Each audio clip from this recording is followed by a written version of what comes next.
Avis vascular centre మన దేశంలోనే the best varicose vein hospital. Hi నమస్తే, వెల్కమ్ టు ఐ డ్రీమ్. నా పేరు ప్రత్యూష.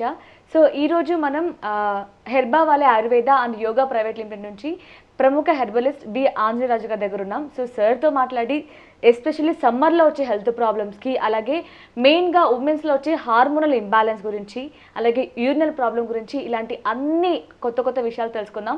వాటికి ఎలాంటి రికవరీ ఉంటుంది, ప్రత్యేకంగా ఆయుర్వేదంలో ఎలాంటి మెడిసిన్ ఉంది, ఇవన్నీ కూడా మాట్లాడదాం. నమస్తే సార్. నమస్తే. సో మనం ఇందాక టాపిక్లో మాట్లాడుకున్నట్లు ఈ సమ్మర్లో యూరినరీ ప్రాబ్లమ్స్ చాలా ఎక్కువగా వస్తూ ఉంటాయి, కనిపిస్తూ ఉంటాయి.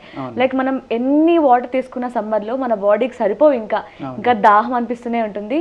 సో దానివల్ల ఇంకా ఈ సమ్మర్లో ఈ యూరినరీ ప్రాబ్లమ్స్ ఎక్కువ కనిపిస్తూ ఉంటాయి. సో మంట రావడం కానీ, అసలు రాకపోవడం కానీ, చాలా మందిలో చిన్నపిల్లల్లో ఉంటుంది, మనకి అబోవ్ 50-60 ఇయర్స్ వాళ్ళు కూడా కనిపిస్తుంది. సో దీన్ని ఎలా తగ్గించుకోగలం సార్? దీనివల్ల ఇంకా ఏవైనా అనారోగ్య సమస్యలు వచ్చే అవకాశం ఉంటుంది అంటారా? అనేక అనారోగ్య సమస్యలు వస్తాయమ్మా. ఎందుకంటే యూరినరీ ఇప్పుడు 60 నుంచి 70 ఇయర్స్ ఏజ్ ఉన్న వాళ్ళకే కాకుండా చిన్న వయసు వాళ్ళు కూడా వచ్చి మాకు యూరిన్ ఫ్రీగా పాస్ అవ్వట్లేదు అంటాం, బర్నింగ్ సెన్సేషన్ ఉందంటాం. లేకపోతే సపోజ్ ఒక హెల్దీ పర్సన్ ఉన్నాడమ్మా, యూరిన్కి వెళ్ళాడు 1 or 2 minutes మ్యాక్సిమం, అది కూడా బ్లాడర్ ఫుల్ అయిపోతే వీళ్ళకి 10 నిమిషాలు 5 నిమిషాలు పావుగంట కూడా పడుతుందండి, చాలా ఇబ్బంది అవుతుంది మాకు అనేది చాలా కేసులు పెరిగిపోయినాయి అమ్మ. అది సమ్మర్ అనే కాదు, యాక్చువల్గా ఏమవుతుందంటే మనం తినే ఫుడ్లో ఏదైతే మనం పురుగు మందులు ఎరువులు ఎక్కువగా వాడిన కెమికల్ ఆహారం తింటున్నామో దానివల్ల ఏమవుతుందంటే నర్వస్ సిస్టమ్ మీద ఉన్న కోట్ అనేది పాడైపోతుందమ్మా. ఓకే. యూరినరీ ట్రాక్ అనే కాదు, ఇంటెస్టైన్స్లో కానీ అన్నిటిలోని కూడా దానివల్ల అనేక వ్యాధులు అనమాట. ఇక్కడ ఏమవుతుందంటే యూరిన్ ట్రాక్లో యూరిన్ ఎసిడిక్ నేచర్ ఉంటుందమ్మా. అందులో యాసిడ్స్ మన బాడీలో వేస్ట్ అయిపోయినాయి అన్నీ కూడా ఏ అయితే శరీరానికి అక్కర్లేదో, ఏ అయితే ప్రమాదకరమో అటువంటి మినరల్స్ కానీ ఇంకోటి కానీ ఇవన్నీ కూడా ఫిల్టర్ చేసేసి బయటికి పంపేస్తుంది కిడ్నీ. ఓకే. ఆ పంపినప్పుడు అందులో యాసిడ్స్ ఉంటాయి, అన్నీ ఉంటాయి, ప్లస్ అనేక రకాల మినరల్స్, అక్కర్లేని మినరల్స్ కూడా ఉంటాయమ్మా అందులో. అవి బయటికి వెళ్ళేటప్పుడు ఏమవుతుందంటే ఎప్పుడైతే ఈ కోటింగ్ పాడైపోయిందో అవి జామ్ అవుతాయి. అంటే ఎంత చిన్నవి ఉంటాయమ్మా పార్టికల్స్, మన కంటికి కనపడవు కదా, అటువంటివన్నీ కూడా జామ్ అయిపోతాయి. ఆ జామ్ అవడం వల్ల ఏమవుతుంది, యూరిన్ ట్రాక్ అనేది నేరో అయిపోతుంది. నేరో అయిపోవడం వల్ల యూరిన్ ఫ్రీగా పాస్ అవ్వకపోవడం. అలాగే మీరు చెప్పినట్టుగా ఈ సమ్మర్ వల్ల, సమ్మర్ అనేటప్పటికి ఏంటమ్మా, పిల్లలు సెలవులకు వస్తారు, గెస్ట్లు వస్తారు సెలవులు కాబట్టి, దానివల్ల ఏమవుతారు, అన్వి తినే వాళ్ళు అందరూ కూడా ఎక్కువ తింటారు. అవును. అలాగే ఈ వెజిటేరియన్ తినేవాళ్ళు పన్నీర్ అని, సోయా కేక్ అని, ఇంకోటని కొంచెం హై ప్రోటీన్, కొంచెం మసాలాలు ఇవన్నీ ఎక్కువ వాడతారమ్మా. గెస్ట్లు వస్తారు కదా, ఏదో ఒకటి పెట్టాలి కదా, దానివల్ల వాటర్ తక్కువ తాగుతారు. ఓకే. ఎప్పుడైతే మీరు హై ప్రోటీన్ ఫుడ్ తిన్నారో, సపోజ్ మీరు ఒక రైస్ తింటాం అలవాటమ్మా, వారంలో ఎప్పుడైనా సరదా అనిపించినప్పుడు చపాతీ తింటారు, లేకపోతే మంచి ఆయిల్లో పూరీలు తింటారు పొద్దుట, పిల్లలు అందరూ ఉన్నారు కదండి. ఆ హై ప్రోటీన్ ఫుడ్ తిన్నప్పుడు వెంటనే మనం రోజు 3 లీటర్లు తాగుతున్నాం అంటే 4 లీటర్ కంపల్సరీగా తాగవలసిందే. ఓకే. ఎన్వి తిన్నా ఏం చేసినా. చాలామంది మాకు చపాతీ పడదండి, శనగపిండి పడదండి, లేకపోతే ఎన్వి తింటే గ్యాస్ట్రిక్ ప్రాబ్లం వస్తుంది, యూరిన్ మంట వస్తుంది, ఇలాగ అనేక రకాల కంప్లైంట్స్ చెప్తూ ఉంటారు. ఈ అన్నిటికి కారణం ఏంటంటే ఓన్లీ వాటర్ తక్కువ తాగడం. ఓకే.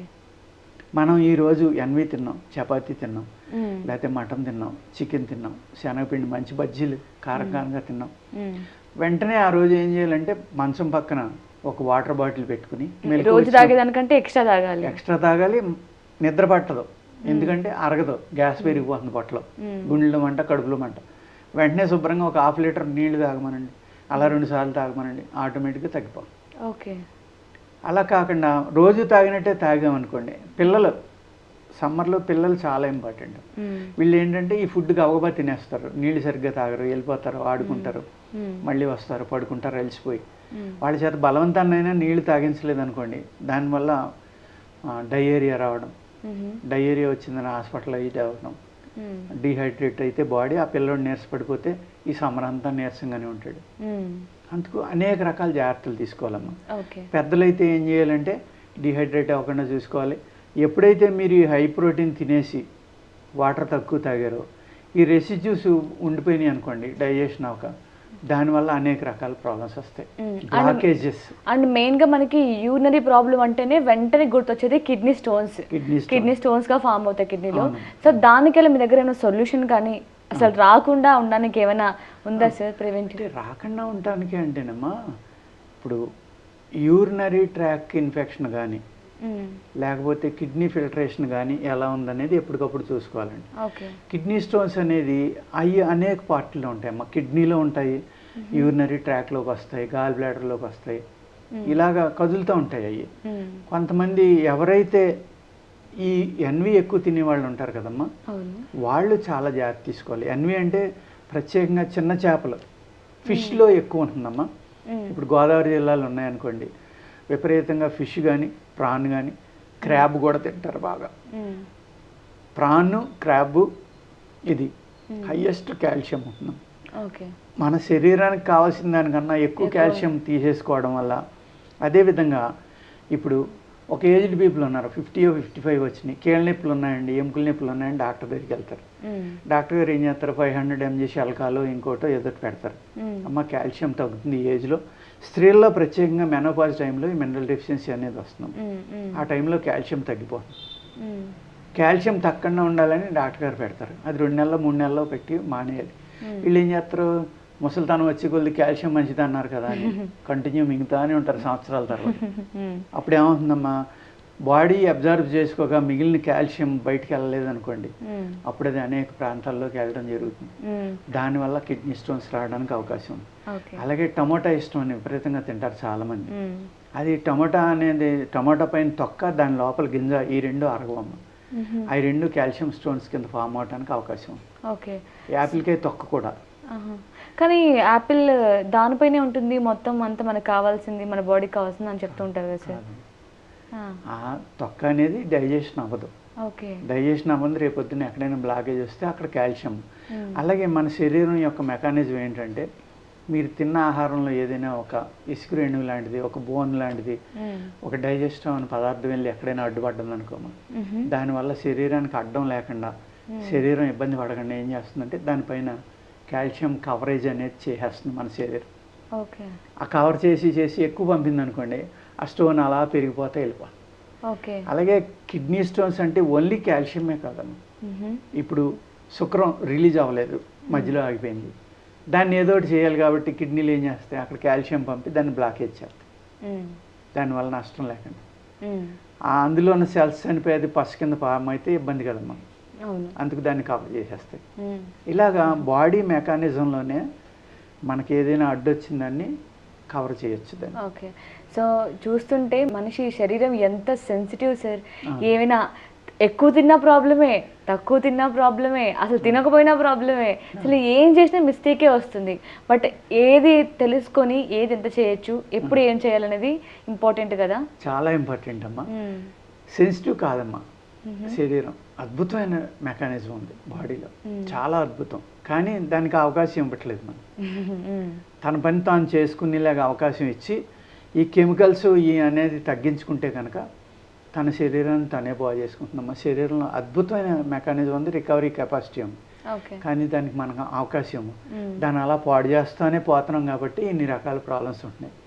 చేత ప్రకృతి విరుద్ధంగా చేస్తున్నాం అన్నీ కూడా. మనం నేచర్ని ఫాలో అవ్వట్లేదు. ప్రకృతి విరుద్ధంగా అంటే ఏంటంటే, పూర్వకాలం ఏదో ఎన్వి తిన్నామంటే ఏదో ఒక రోజు తిన్నాం, 2 రోజులు తిన్నాం, సండే ఇప్పుడు వీక్లీ వన్స్. కానీ ఆ సండే కూడా ఏంటంటే, ఆవేళ మన ఇండియన్ పురాణాల ప్రకారం, సనాతన ధర్మం ప్రకారం చాలా పవిత్రమైన రోజు. ఆవేళ సూర్యుని యొక్క దినం. ఆ రోజు నిజంగా చెప్పాలంటే ఎన్వి తినకూడదమ్మా, మంచిది కాదు, మిగిలిన రోజుల్లో తినాలి. కానీ మనకి ఏంటంటే, మన వాళ్ళ హిస్టరీలో ఉన్నదైతే, తర్వాత మోడర్న్ వాళ్ళు ఈ సనాతన ధర్మం గురించి చెప్పేటప్పుడు ఏమంటారంటే, భారతదేశంలో ఉన్న ఈ ట్రెడిషన్ని పాడు చేయటం కోసం ఆదివారం సెలవిచ్చి ఆదివారంలో ఎన్వి తినేలాగా అలవాటు చేశారు బ్రిటిషర్స్ అని చెప్తారు. అంటే మన ట్రెడిషన్ పాడు చేయటానికి కానివ్వండి, మన ఆరోగ్యాన్ని చెడగొట్టడానికి కానివ్వండి, అల్యూమినియం పాత్రలు పెట్టడం కానీ, లేకపోతే ఈ సండే అనేది సెలవిచ్చి సండే అన్వి తినేలాగ చేయటం కానీ ఇవన్నీ కూడా మన నేచర్కి మన ధర్మానికి విరుద్ధం. ఎలా మారిపోయిందంటే సండేనా ఈరోజు మీ ఇంట్లో ఏం కర్రీ అంటే పప్పు అంటే కర్రీ ఈరోజు సండే చికెన్ ఉండాలి కదా అంటారు. అలా మారిపోయింది, అంటే చికెన్ లేకపోతే అది తప్పేమో అనే విధంగా. అదే అలా కాకుండా ఈ సిస్టమ్ అనేది మార్చుకోగలిగి మనం తిన్న ఆహారాన్ని బట్టి మనం లిక్విడ్ ఎంత తీసుకోవాలి, సాలిడ్ ఎంత తీసుకోవాలి, ఏ సీజన్లో ఏది తినాలి, హై ప్రోటీన్ ఏ సీజన్లో తినాలి, లో ప్రోటీన్ ఏ సీజన్లో తినాలి, ఇవన్నీ తెలుసుకుంటేనమ్మా. ఈ ప్రోటీన్ అనేది ఇప్పుడు వచ్చిందమ్మా. పూర్వకాలం అయితే సీజన్ బట్టి ఫుడ్ ఉండేది. ఆ సీజనల్ ఫుడ్ తింటేనే మీకు ఆరోగ్యంగా ఉంటారు. వింటర్లో సీతాఫలం అయితే తినాలి, సమ్మర్లో సపోటా అని, పైనాపిల్, మ్యాంగో అన్నట్లుగంటే ఇంట్రెస్ట్గా తినేది పుచ్చకాయలు. ఇది తప్పనిసరిగా తినాలమ్మా. మరి పుచ్చకాయ చూడండి మీరు, ఆయుర్వేద శాస్త్రంలో వేడి అని అవుతుంది. మరి అవి సమ్మర్లోనే వస్తున్నాయి ఇవన్నీ వేడి చేసి అన్నీ. అంటే మినరల్స్ ఉంటాయి వాటిలో, ఆ వేడి చేసే వాటిలో మినరల్స్ ఉంటాయమ్మా. ఆ మినరల్స్ శరీరానికి చాలా చక్కగా కావాలి కాబట్టి సపోటాలో ఐరన్ అయ్యి బాగుంటాయి, చాలా బాగుంటుంది మినరల్స్ అయ్యి. అలాగే పుచ్చకాయలో వేడి చేస్తుంది, అందులో మినరల్స్ బాగుంటాయి. మ్యాంగోలో కొవ్వు పదార్థం ఉంటుంది, ఇది ఉంటుందమ్మా, అన్నీ ఉంటాయి. మ్యాంగో విపరీతంగా తినేసి మేము వెయిట్ పెరిగిపోయి ఉన్నాం, ఎందుకంటే పొలాల్లో ఉండేవి కాబట్టి. మ్యాంగో సీజన్ వస్తే కంపల్సరీగా 4-5 కేజీలు పెరిగిపోయి ఉన్నామమ్మా, మళ్ళీ తగ్గిపోయింది. కానీ అప్పట్లో ఇది తినటం వల్ల ఏమవుతుందంటే వేడి చేసి కురుపులు వచ్చేసి కొంతమందికి. అందుకే ఏం చేసేవారు, తినకూడదు. తిన్నప్పుడు ఏం చేయాలి, ఒకవేళ నిజంగా ఇష్టం మీకు, ఒక కాయ బదులు 3 కాయలు తిన్నారు, అప్పుడు ఏం చేయాలి, పల్సని మజ్జిగలో ఉప్పు వేసుకుని తాగితే అమ్మా ఈ మ్యాంగో తినటం వల్ల వచ్చిన సైడ్ ఎఫెక్ట్స్ అన్నీ పోతాయి. మేము చేసి పని అదే, హీట్ తగ్గిపోతుంది అన్నీ. హీట్ తగ్గాలి అంటే మ్యాంగో ముగ్గిన కాయని ఒక 5 నిమిషాలు వాటర్లో వదిలేసి కడుక్కు తింటే అక్కడ కొంత వాటర్, కొంత హీట్ తగ్గుతుందమ్మా. ఈ మ్యాంగోస్ తిన్న వెంటనే చక్కగా, అంటే ఇప్పుడు మేము చెప్తే జోక్ అనిపిస్తుందమ్మా మీకు. నేను ఈ రోజు కూడా నా గార్డెన్లో ఉంటే చెట్టుని కాయలు ముగ్గడం మొదలు పెడితే కనీసం 20 కాయలు తింటారు రోజు. 20 కాయలు. మరి ఏం చేస్తామమ్మా, 2 పూట్ల చక్కగా ఉప్పు వేసుకుని మజ్జిగ తాగుతాం. ఏముండదు అసలు, అజీర్ణం ఉండదు, ఆ తినటం వల్ల వచ్చే సైడ్ ఎఫెక్ట్లు ఉండవు. అందరూ నవ్వుతారు. ఇప్పుడు ఈ సిటీలో ఏం చేస్తారమ్మా, 1 కాయలు తెచ్చుకుంటే ఒక కాయ కోసుకుని ఇంట్లో 3 తింటారు, 4 తింటారు. మేము అవి చూస్తే నవ్వు వస్తుంది మాకు. అది అంటే జనరేషన్ గ్యాప్ వల్ల ఆ తినే ఆహారం అన్ని మారిపోయాయి. మేము సమృద్ధి మాకు పప్పు, ఆవకాయ, మ్యాంగో, మజ్జిగన్నం తప్ప మీరు చికెన్ పెట్టినా తినాలనిపించదు. అలా అలవాటు పడిపోతాం అనమాట. కొత్త పచ్చడి, మంచి గుమగుమలాడుతా ఆవకాయ, మంచి నెయ్యి, పప్పు, అది తినేసి చక్కగా చేయి ములిగి లేక పల్చన మజ్జిగ పోసుకుని మంచి మామిడి పళ్ళు ఒకటి తింటే సరిపోదు. కూరలు కూడా వండొద్దండి. నిజంగానే వేడి అన్నం, ఆవకాయ, నెయ్యితో పోలిస్తే అసలు నాన్ వెజ్ ఎందుకు సార్, ఏడబోతుంది అది. ఇలాగా ఆహారం అలవాట్లు మారిపోయినాయమ్మా. ఆ పప్పు కూడా ఎలా వండుతున్నారు ఇప్పుడు, మిషన్లో వాడినవి అక్కడెక్కడే వస్తున్నాయి. అలా కాకుండా కందిపప్పు కూడా మీరు నానబెట్టి ఎండబెట్టిన తర్వాత, కందులు నానబెడితే ఉబ్బుతాయమ్మా. ఎండబెట్టడం వల్ల ఎండిపోయినప్పుడు ఈ గొల్ల వస్తుంది పైది తొక్క, అది ఆడించుకోవాలి. వేపించడం, ఇది వరకు కుండలో చక్కగా వేపించి అప్పుడు పప్పు చేసేవారు. మరి ఆ పప్పు రుచి ఇప్పుడు ఎక్కడ వస్తుందమ్మా. నేను అలా చేయించేస్తా ఫ్రెండ్స్కి, వాళ్ళు అడుగుతారు ఇంకో 10 కేజీలు, ఇంకో 10 కేజీలు అని. ఆ పప్పు తింటేవాడికి టేస్ట్ అర్థమైపోతుంది. అలాగే మనం ఏ ఆహారాన్ని ఎలా తీసుకోవాలనేది మర్చిపోవడం వల్లే ఇటువంటి ప్రాబ్లమ్స్ అన్నీ కూడా.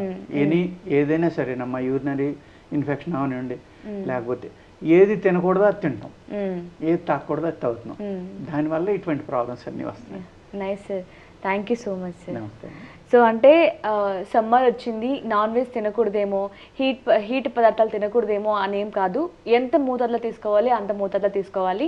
అండ్ దాంతోపాటు ఎక్స్ట్రా నార్మల్గా నాన్ వెజ్ తీసుకున్నప్పుడు, లేదంటే ఏదైనా హీట్ కలిగించే ఫుడ్ తీసుకున్నప్పుడు ఏంటంటే డైలీ మన లైఫ్లో యాడ్ చేసుకుని ఒక 3 లీటర్స్ కానీ 4 లీటర్స్ కానీ తాగుతుంటే ఎక్స్ట్రా ఇంకొక లీటర్ యాడ్ చేసుకోవడం వల్ల ఇలాంటి ప్రాబ్లమ్స్ ఏవి ఉండవు, క్యూర్ అయిపోతుంది అనమాట. Thank you so much for watching. And for more videos, please subscribe to iDream channel. Subscribe to iDream Media. Please subscribe to iDream. Please subscribe to iDream. Please subscribe iDream. And please subscribe to iDream. For more videos, subscribe to iDream. please like, share and subscribe to the channel. Congratulations, iDream. Subscribe to iDream. Subscribe to iDream. So subscribe to iDream Media. iDream ki iDream team andarki huge congratulations. Please subscribe iDream Media. Please subscribe to iDream. Subscribe iDream. Please subscribe to iDream. iDream అంటే నా కళల channel subscribe చేసుకున్న నోరు తిరుగుతలేదు, మీరైతే గంట గుర్తు కొట్టండి. For more such videos, please subscribe to iDream. Subscribe to iDream. Please subscribe to iDream. Please subscribe iDream Media. Please do subscribe to iDream. Please subscribe to iDream Media. For best entertainment and information, please subscribe iDream. And don't forget to subscribe to iDream.